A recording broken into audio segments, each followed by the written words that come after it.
nakwemeje wa musaraba kera, ni kubwawe mwana nemeye gutukwa no guhemurwa ntyo nzira ibyaha byawe.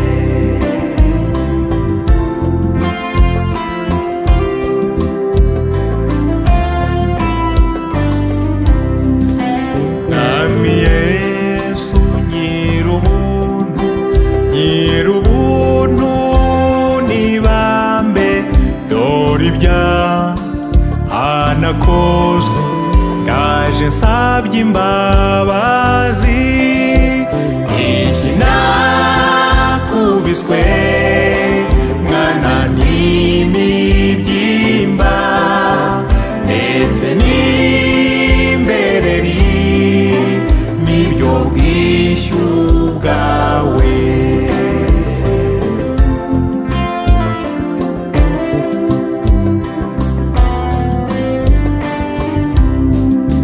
Mwami Yesu nyir'ubuntu, nyir'ubuntu nibambe, nyuhagiza amaraso ntungane mu mutima.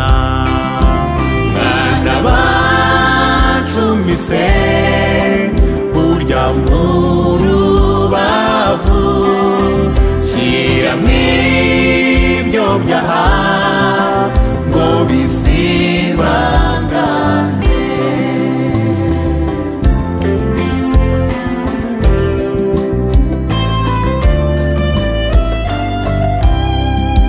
Mwami Yesu nyir'ubuntu, nyir'ubuntu nibambe, ubwo wababariye noneho ndakwihaye. Umva mwana nkunda nagucunguriye, ubu wanjye rwose utagira inenge.